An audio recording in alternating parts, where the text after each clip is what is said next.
आज से आज की बात का शो आप देख सकेंगे 8:30 बजे से। अब जावेद अली ने बयान दिया तो उस पर प्रतिक्रियाएं सामने आने लगी हैं। इमरान मसूद कांग्रेस के सांसद हैं, उनका भी बयान सामने आ गया और इस बयान की उन्होंने निंदा की। हिंदुओं को लेकर जावेद अली के बयान को इमरान मसूद ने गलत बताया है। ये वही इमरान मसूद हैं जो समय समय पर अपने बयानों को लेकर चर्चा में रहते हैं, लेकिन जानते हैं कि चुनाव से ठीक पहले अगर बहुसंख्यक नाराज हुआ तो इंडिया अलायंस को भुगतान करना पड़ेगा। देखिए, बिल्कुल गलत बात है। इस तरह के बयान किसी भी सूरत में स्वीकार्य नहीं है। बहुसंख्यक समाज के अंदर बहुसंख्यक लोग मीठे हैं, मोहब्बती हैं, तो ये बयान किसी भी सूरत में जायज नहीं है। अब एक तरफ अखिलेश यादव हैं जो हिंदुत्व की पिच पर सवार हो रहे हैं। अखिलेश यादव हैं जिनको सनातन की चिंता है। ऐसे में उनके अपने ही सांसद अगर बहुसंख्यकों को जहरीला बताएंगे तो अंदाजा लगाया जा सकता है कि अखिलेश यादव के लिए कितनी मुश्किलें पैदा हो सकती हैं। बीजेपी हिंदुत्व की विजय रथ पर सवार है। मोदी के नेतृत्व में देश का हिंदू बीजेपी को जमकर वोट कर रहा है। ऐसे में विपक्षी दलों में खलबली मची है। कांग्रेस नेता और राजस्थान के पूर्व सीएम अशोक गहलोत ने बीजेपी की हिंदुत्व वाली राजनीति पर बड़ा हमला किया। गहलोत ने कहा कि बीजेपी हिंदुत्व वाली राजनीति करती है, एक भी मुस्लिम को टिकट नहीं देती। यूपी में 403 विधानसभा सीटें हैं, लेकिन बीजेपी को टिकट देने के लिए एक भी मुसलमान नहीं मिलता। गहलोत ये भी कह रहे हैं कि अगर आज इंदिरा गांधी होती तो वो बीजेपी पर बैन लगा देती। धार्मिक ध्रुवीकरण कर रहे हैं लोग जानबूझ करके। 400 सीटें हैं, 402 या 404 यूपी में, एक सीट मुसलमान को नहीं दे रहे हो आप, और अब राजनीति पार्टी हो। अरे अब दिखावटी दे दे 5 सीटें बताने के लिए देशवासियों को हम तो बिल्कुल हिंदुत्व वाली पार्टी है। वो मुख्तार अब्बास नकवी बेचारे बोलते थे लंबे अरसे तक, क्या पैरवी करते थे शानदार बीजेपी की। शाहनवाज खान मंत्री थे, सबको घर में डाल दिया।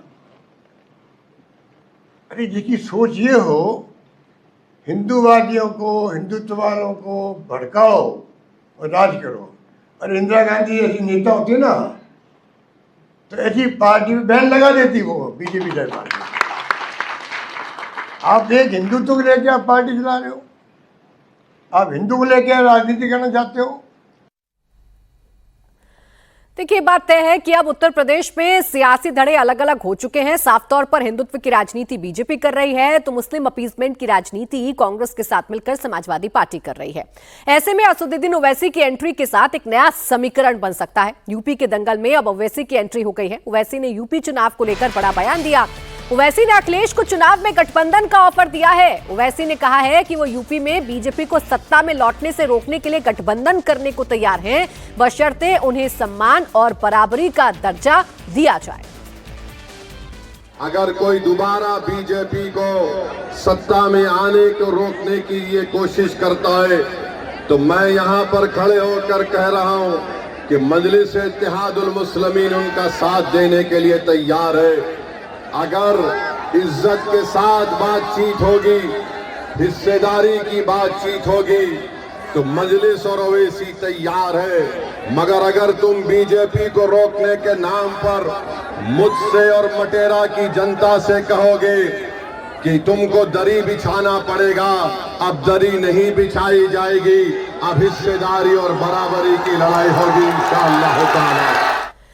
तो ओवैसी उसी पिच पर उतर गए हैं जिस पिच पर खेलकर बिहार में ओवैसी को बड़ी कामयाबी मिली थी। वहां भी तेजस्वी यादव से गठबंधन की कोशिश असदुद्दीन ओवैसी ने की थी और जब गठबंधन नहीं हुआ था तो ये दरी वाला नैरेटिव सेट किया था जिससे उन्हें बड़ा फायदा हुआ था। अब ओवैसी बहराइच पहुंच गए हैं। अखिलेश यादव के लिए मुश्किलें बढ़ा रहे हैं क्योंकि अगर मुस्लिम वोट बैंक बटेगा तो अखिलेश यादव को सबसे ज्यादा मुश्किलें होंगी। लेकिन टीएमसी की बगावत पर भी इसी रैली से असदुद्दीन ओवैसी ने तंज कसा।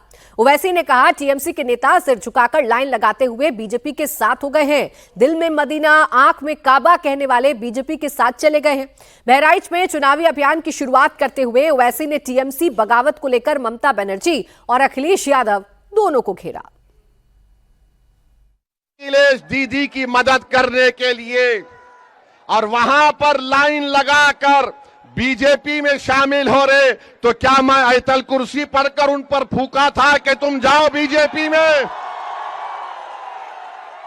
बेशर्मी की हद कर दिए। अरे कल तक जो कहते थे कि दिल में मदीना आंख में काबा, और बाबा बंगाल जाकर बोले कि बंगाल को काबा की जमीन नहीं बनने देंगे। अब बाबा के साथ बैठकर जिसने कहा था कि दिल में मदीना आंख में काबा, दोनों बैठकर चाय पी रहे हैं, दोनों बैठकर चाय पी रहे हैं। और गाली किसको दे रहे ओवैसी को? अरे मैं जानता था ये तमाम के तमाम कठपुतलियां हैं बीजेपी आरएसएस के। एक हवा के झोंके में तमाम के तमाम ने सर झुका दिया और बीजेपी में चले गए। बताओ अखिलेश यादव, जो ममता बनर्जी के 20 एमपी चले गए, क्यों गए वो? उनको कोई कुछ नहीं बोलता। और असदुद्दीन ओवैसी आपके हक के लिए, आपकी सियासी लीडरशिप के लिए आ रहा है, तो इन सबको डर लगता है। डरना पड़ेगा तुमको, आप डरना पड़ेगा, क्योंकि ये नौजवान अब जाग चुका है।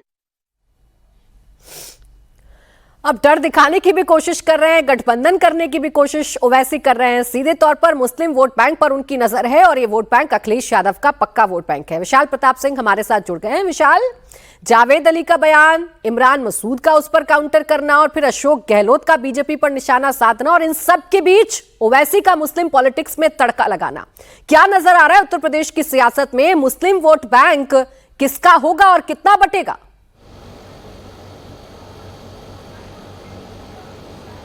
प्राची, यही वो अहम सवाल है जिसका जवाब निश्चित तौर पर इस समय जो राजनीतिक एक्सपर्ट हैं वो भी ढूंढने की कोशिश कर रहे हैं, और जो सियासी दल के नेता हैं वो तो निश्चित तौर पर अपनी बिसात आगे बिछा चुके हैं। उत्तर प्रदेश में चुनाव भले ही 2027 में होना हो, मौसम इस समय 2026 का चल रहा है, गर्म मौसम चल रहा है, लेकिन जिस तरीके की सियासत उत्तर प्रदेश में चल रही है उसने सियासी पारा उत्तर प्रदेश का ज़रूर बढ़ा दिया है। चाहे जावेद अली की बयान हो, चाहे उस पर काउंटर हो उसमें आरिफ मसूद का, और उसके बाद अगर असदुद्दीन ओवैसी की बात लिया जाए तो ओवैसी ने जिस तरीके से समाजवादी पार्टी, बहुजन समाज पार्टी के सामने खुला ऑफर रखा है कि भारतीय जनता पार्टी को रोकने के लिए अगर कोई भी हमारा साथ चाहेगा तो हम उसके साथ आने को तैयार हैं, लेकिन हमको जो हिस्सा चाहिए वो बराबरी का चाहिए। यानी कि अपनी हिस्सेदारी की बात कही है, मुस्लिम नौजवानों को नेता बनाने की बात कही है, और सबसे इंपॉर्टेंट बात जो उन्होंने कही है, जो बिहार में उनका नैरेटिव सफल हुआ, महाराष्ट्र में सफल हुआ, उत्तर प्रदेश के निकाय चुनाव में सफल हुआ कि मैं आपको दरी से उठाने आया हूं, यानी कि आप सिर्फ दरी बिछाओ इसके लिए मैं यहां नहीं आया हूं, मैं आपको सियासी लीडरशिप देने आया हूं।